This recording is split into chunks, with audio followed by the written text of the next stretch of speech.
Last time, a 9-year journey finally came full circle as we finished the story and became the champion of the biggest draft league in Pokemon Scarlet and Violet. A feeling that still is yet to fully sink in for me. But if there's one thing that I can say with absolute certainty, it's that all of this is special to me because of you. To those who have been with me for all these 9 years, to even those that have started watching me now, thank you for everything. You are why I give my absolute best every single week, and I can promise you that it ain't gonna be stopping anytime soon. So what's next, you may ask? Honestly, I don't know. I've spent all this time as the one chasing the gold, but now that we're finally here, a new book is about to be written. Which is why for our first chapter, we are joining the revived P4G Pokemon Draft League, our first ever low-tier league, where we won't be able to use top-tier Pokemon like Dragapult, Meowscarada, or Great Tusk. All of which makes me very excited for how this will all play out. And with the roster that we got for this season, it's gonna be one hell of a ride. So as far as where we are in the order, I got 7th pick, meaning that I was in the awkward middle phase, where I won't be able to enjoy the benefits out of being either the first or the last in terms of immediate wheel picks. That's when I decided that this was going to be my first all-star team, because now it's Ryan time! One of the MVPs for the TCT. Other than immediately fulfilling the quota as a grounded poison, it already has a powerful base 128 attack and 115 defense to pair with its decent HP stat. Meaning that I don't even need to run max investment on the former to get full offensive leverage from it. Instead, that can be invested into its special defense, which while on the lower side, isn't anywhere near horrible.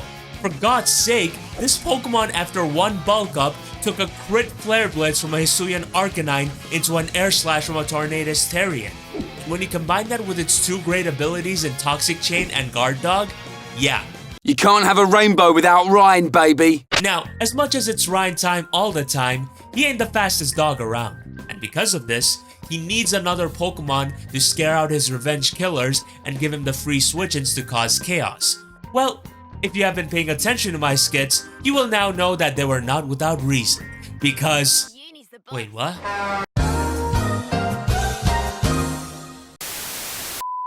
The Pokemon single-handedly responsible for my beginning as the storyteller.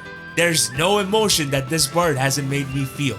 But if there's one thing that's as undeniable as missing air slashes, it's the fact that it still finds a way to persevere. While not being able to terastallize does bring its value down, I do think that it should still operate well in a low-tier league. It's here to give me momentum, revenge kill my opposition, and give me lots of skid material while she's at it. So to whoever I may be facing, Uni has only one thing to say. I'll hit him, and then I'm gonna hit him again. With a powerhouse and now a speed demon, it's time we get ourselves a middle mon. Enter Slowking, a Pokemon that I've used before in a Sword and Shield tournament. While it's not Deoxys defense in terms of hazards and natural speed, its core function remains the same in being a great bulky psychic type to pivot with chilly reception. That and it certainly has the coverage too to enable me in taking a more offensive approach with it. It also has the benefit of its ability Regenerator, further guaranteeing its longevity and further assisting me with my positioning. And while it unfortunately can't teleport anymore, its other move does give me a big benefit, something that you shall see soon. As I find myself a good fat Pokemon with diversity, I figured there's no harm in getting another one. A Pokemon that really impressed me in my last season. Enter Grimmsnarl. The best screen setters in Scarlet and Violet thanks to Prankster. Other than it making Hyper Offense a far more threatening style, that's just one aspect of it. Because this Pokemon can fulfill an offensive role with its base 120 attack, which pairs well with bulk up and its good coverage. In general, this is one of those Pokemon which forces a considerable amount of prep from my opponent, which all the more makes me excited to finally get to use it. With all these Pokemon by my side, I figured that I may as well find a good partner for both Slowking and Grimmsnarl. A Pokemon that can fulfill both support and offensive roles. Enter Dekidui, another all-star that was a big part of when I won my first championship. Despite its odd stat distribution, it's still able to fulfill certain niche as well. Whether it be pairing a Swords Dance set with priority Shadow Sneak, Spirit Shackle which literally traps its opponents, none of which give me any damage considering its hidden ability, long reach, blocks it all. And that's just one of the many things that it can do. So when it's all said and done, this Pokemon exists to be simply phenomenal. Unlike its new team, of course. Despite all of this, I did notice that I'm yet to draft a Stealth Rocker, one of the most important things in a Draft League squad. I also want to continue the streak of bulky offense that the squad is full of right now. So our next pick is the Dunsparce, a Pokemon that has been putting in a lot of work during Generation 9. Its stat distribution is really good in the sense that it can either be physically or specially defensive depending on what the matchup dictates. And because of that, I can better leverage its setup abilities through both Coil and Calm Mind. So when you add all these factors along with its great coverage, speed control, and good abilities, we got ourselves the next Don for this very season. Now that I got so much bulk by my side, I realized that I need some speed. Because while I do got Uni, my next fastest Pokemon is an Okidogi. So based on that, our next pick is Delphox.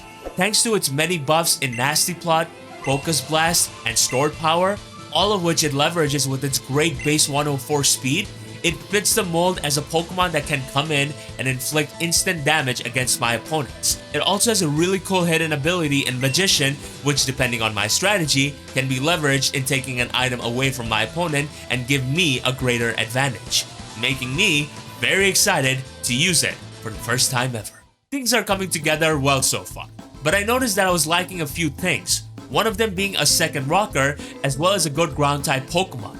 Something that is absolutely needed since this squad is otherwise opened up to fast electric types.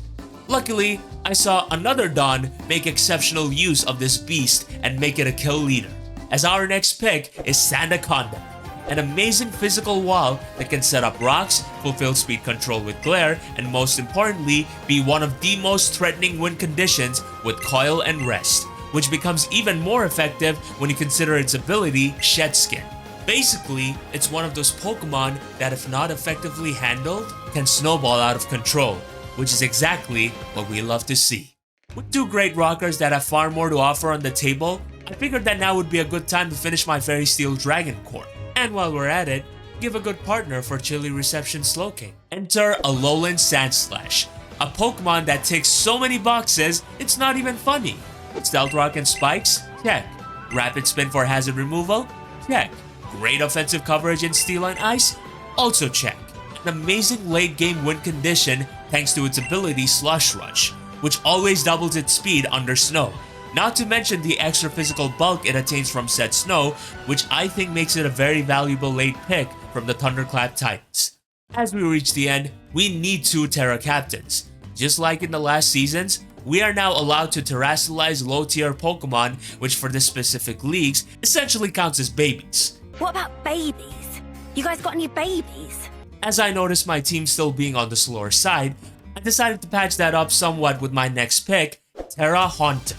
Despite being no Gengar, it still has a good base 95 speed, along with Levitate to grant itself immunity from ground types. I decided to stick with the Terra types of Ghost, Poison, and Fighting because I think that for a Pokemon like this, you just want to come in and click buttons. So naturally strengthening my already great offensive typing makes it a far bigger threat to take notice of.